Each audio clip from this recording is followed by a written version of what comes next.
Hello everyone! Hope you are doing great! Graphic cards have been around us and our devices for a long time. One of the times when these graphic cards became so popular was the great era of the advent of high-quality video games. Games that became more realistic over time and were invested heavily on. One of the things that was needed for ordinary people like us to enjoy these high-quality games was to have a good and strong graphic card that could meet the minimum display needs of those games. Older, weaker computers usually consisted of only one processor, called a CPU. The CPU is the brain of our devices. Our mobile phone has a CPU, our computer has a CPU, and so on. But gradually, the GPU or graphics processor unit was placed separately inside the devices so that it could perform a series of heavier activities. Wasn't GPU used before? Yes, it was, but it has never been as urgently needed today, especially with the advent of mining and cryptocurrencies such as Bitcoin, where the price of these devices has risen dramatically and become rare. In general, CPUs didn't have a separate GPU and had a part inside of them that did the job of the GPU. But what do the GPUs and graphic cards do that they need to be separated and used so much? Graphic cards are simply smaller versions of our computers.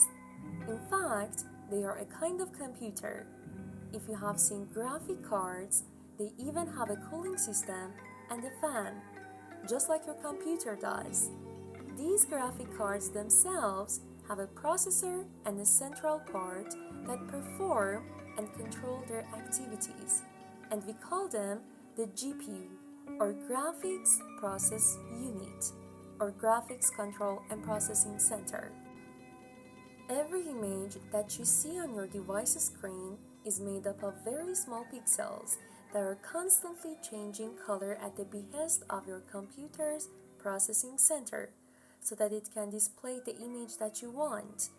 This is a simple task in terms of mathematical calculations, but because of the large numbers of calculations, it puts pressure on the computer's CPU, which causes this focus to be left out of more important places. Let me put that in other words. What is the difference between a CPU and a GPU? CPUs are very powerful brains. They can do complex things that make them very professional and special, from heavy mathematical calculations to logical tasks that we don't want to talk about right now. In today's modern world, CPUs usually have two main and physical cores, and up to a higher number of logical cores, which help them to quickly perform different but heavy tasks. But there is a problem. These cores can only do one thing at a time, and no more.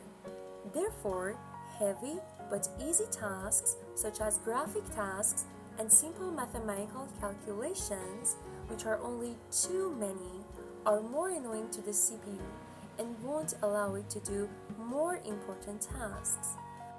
As a result, modern GPUs are built with a number of cores between 1,000 and 4,000 to be able to do these simple but great tasks with much faster speed and many more cores. But the point here is that there is no reason why these cores should be as powerful as CPU cores, because they are easier to work with. That results in weaker cores but in a very large number of them to solve this problem for us, especially if it's processing images and 3Ds. This is why graphic cards are so important for video games, because their job is to process this information and images faster and simulate these three-dimensional worlds. The same is true for cryptocurrencies and bitcoins. Light but long mathematical calculations that, if are done with a computer CPU, can severely destroy and slow down your computer.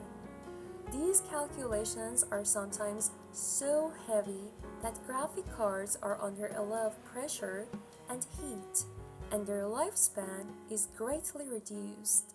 Please take care of your devices and do not shorten their lifespan. Thanks for watching this video, and do not forget to like and subscribe if you want to see more. Take care and goodbye.